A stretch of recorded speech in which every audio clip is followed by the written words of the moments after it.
Bismillahirrahmanirrahim. In this video we'll talk about how to boot and reboot, shut down a system manually.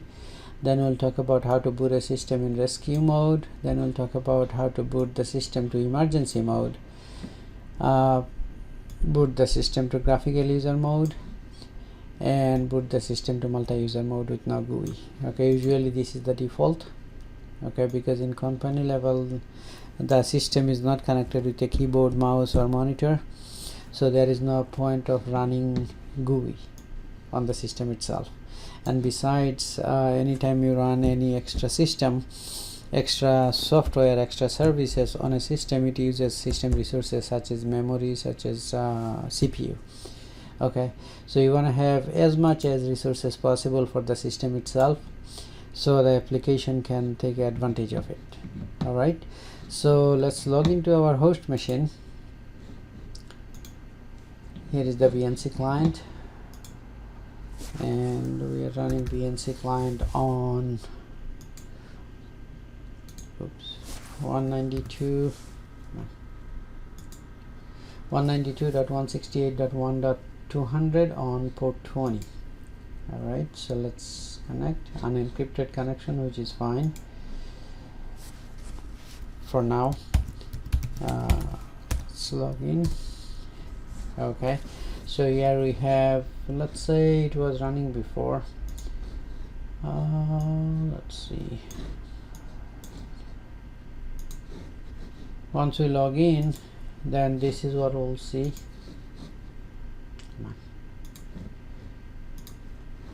All right, this is what we'll see, and let's open up the terminal from here. So let's log in as su dash login as root.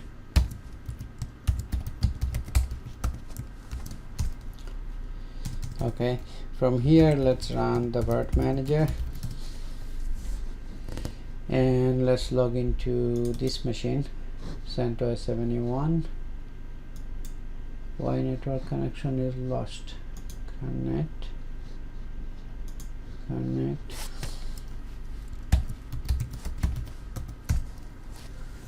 Okay, here we go.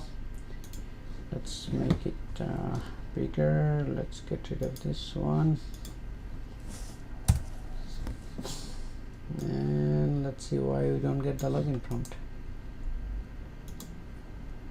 Oh, we are logged in already. All right, so now let's become root.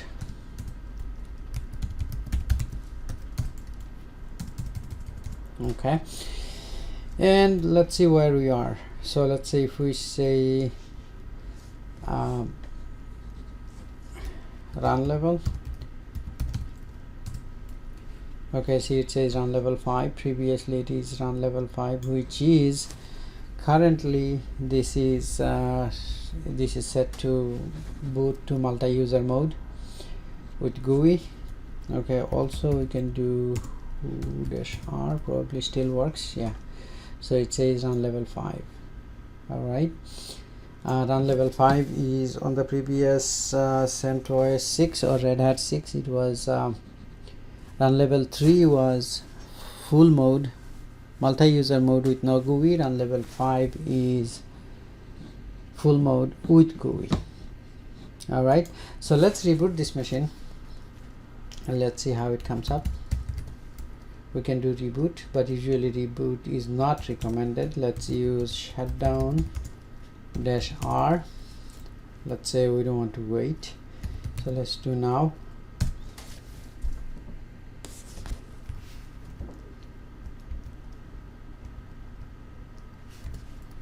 Shutdown. All right, let's see it when it come up.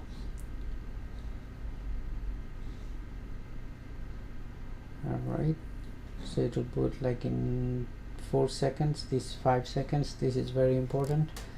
Once we go to reset the root password, we'll see how we can use this 5-second interval to interrupt the default boot. All right, so here it is. The system came up in almost there, so we'll get a login prompt.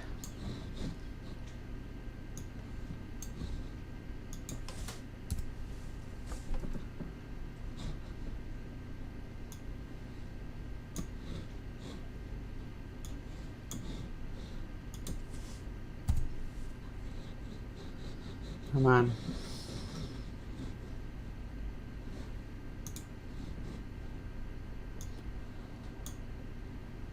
What is going on? Okay, here we go. So let's log in as the regular user.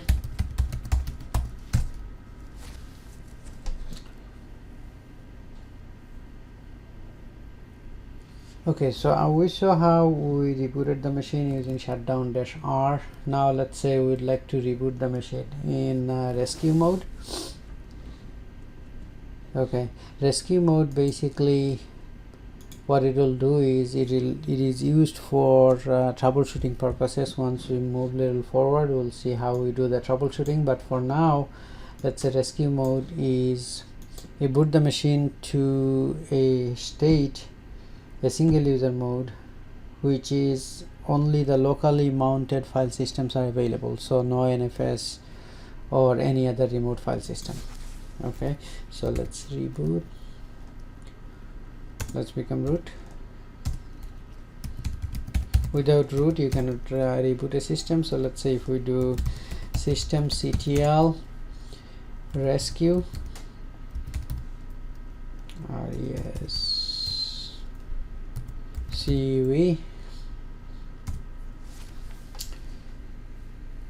Okay, we'll see the system will go down and then it will come up on rescue mode. Okay, the next one is systemctl emergency.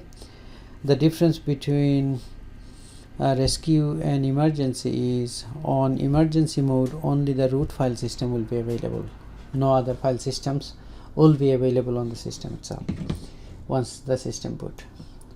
All right, see, we are on single user mode and it is asking for the root password.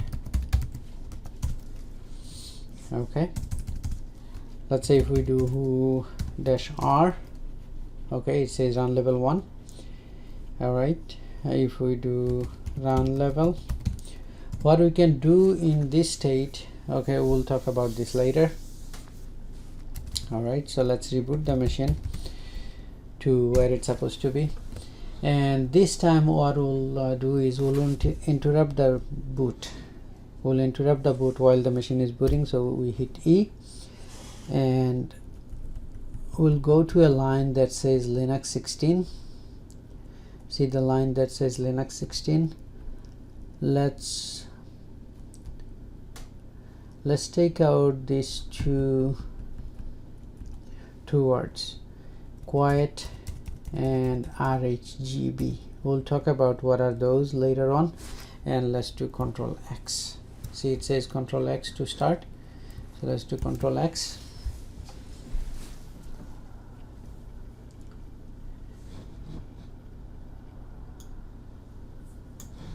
Okay, see, we didn't see this type of messages before. That's because the machine booting messages was set to quiet.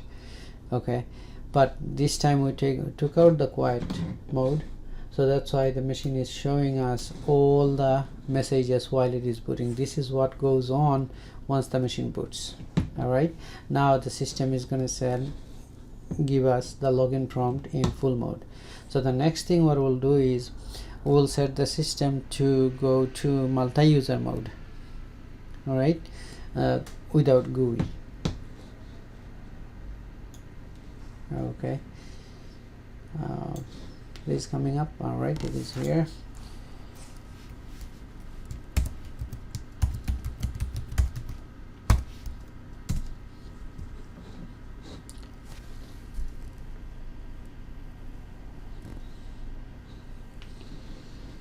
Very soon it will give us the environment, so where you can open up a terminal. So let's right click, open up terminal, and let's become root again.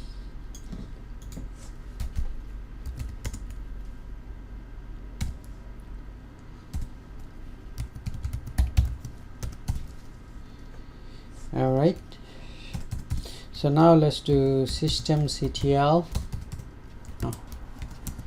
Systemctl, let's say set default default multi-user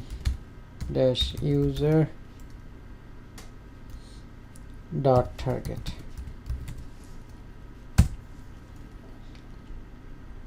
default. Okay, there you go.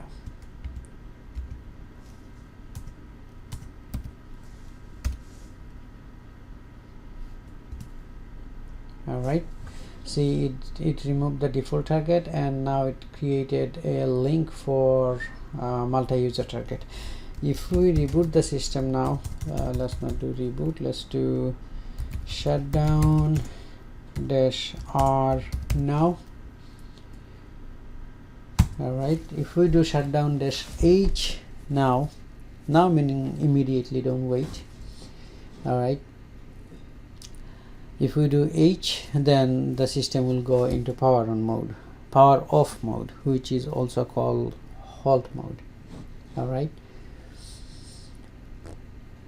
so let's say if we are doing practice on our PC, this is what we'll do at the end of the practice. Okay, just shut down the machine, shutdown -h now, or if you want to wait, you can put like 2 or 1. That 2 or 1 is a minute. All right, so the system is coming up. It will give us the prompt to log in.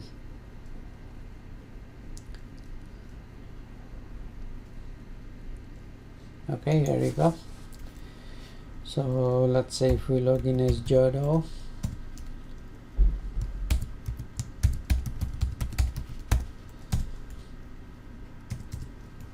all right, so dash.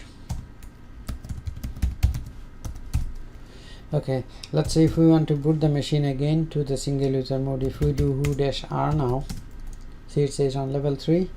If we do run level, oops, see it says run level 3. All right, now let's say we want to boot the system again to the GUI mode. We can do systemctl set default graphical dot target. Okay, and if we reboot the machine, we'll see the GUI. All right, so we'll stop it here on this video. On the next one, we'll break a root password. We'll break the root password of the system. All right, so inshallah, I'll see you on the next video.